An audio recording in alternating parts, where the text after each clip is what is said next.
A non-profit group is trying to help the Ukrainian children dealing with psychological trauma from the war. On Thursday, it opened a new centre in western Ukraine for children who moved there from the frontline areas in the east and the south. The non-profit, called Ukraine Children's Action Project, says about 5 million children from those regions are displaced because of fighting, and many of them are now dealing with serious psychological effects of what they saw in the war zones. For more, I'm joined by a co-founder of that non-profit, Dr. Irwin Redlener. He's speaking with me from Lviv in Ukraine, where I spent the start of the war. It's good to see you, sir. Before we get to the launch of the new centre, let's start with the big picture. The world's attention, of course, has shifted to the Israel-Hamas war, but what is the situation with the impact of war in Ukraine on children there? How worried are you about their welfare, mentally and otherwise?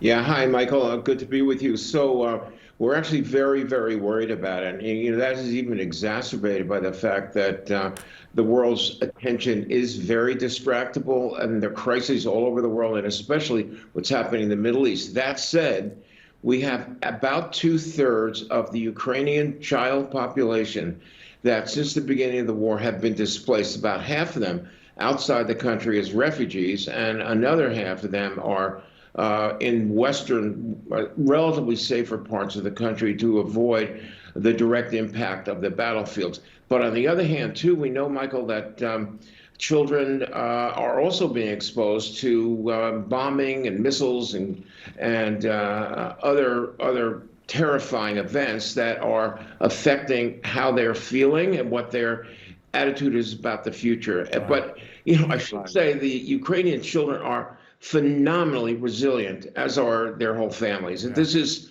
people that don't know Ukraine would be, I think, really surprised at the courage, the resiliency, and so on. But there are kids now that are not just psychologically traumatized, but many of them have had their education severely disrupted. I mean, schools in Ukraine were closed for almost 2 years from the pandemic before the war started.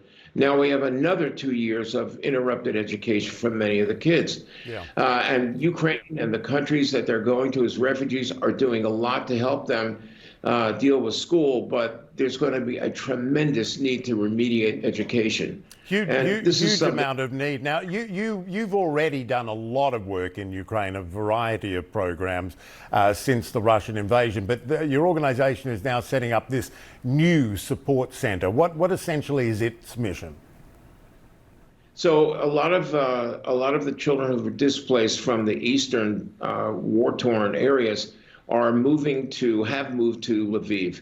So this is a new center that is for child and youth resiliency and enrichment, and it provides, as you can probably see in the clips there, a lot of activities for kids to help them keep their spirits up, to get back into the stream of normalcy of a normal child's life, and we're very excited about this. Yeah. And hundreds of children showed up for the opening yesterday, and we're already engaging in activities. So we're excited about this, and we hope it becomes a model for more programs like this going forward. It's a terrific idea, and it's in a beautiful city, by the way. A survey, you mentioned the resilience among children, and a survey commissioned by your group showed that. But it was really sad, too, that it also showed diminishing optimism about the future.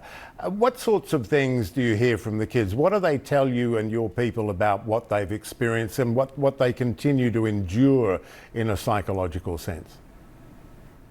Right. So the reflexive reaction of children to crisis, to danger, is to try to find normalcy, which they're doing. But if you speak to older children, we've spoken to countless numbers of teenagers, there's still a certain amount of anxiety about the future. These are many high school kids planning to go to the university, and they find themselves now really stymied as what to do next. Yeah, a lot of the kids are very angry, and we're playing. Yeah, sorry.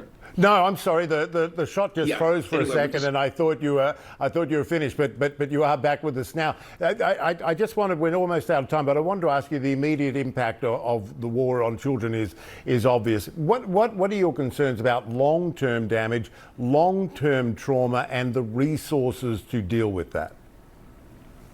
Well, what we're concerned about is that the next generation won't have the wherewithal to participate in a recovery and restoration of this extraordinary democracy here. And Americans need to not lose sight of the fact that we need to continue supporting Ukraine militarily. They have to defeat, Russia. Russia is really opposing democracy in general, and it's in our best interest to make sure that the future of Ukraine and Ukraine's children is preserved and enhanced in the years to come.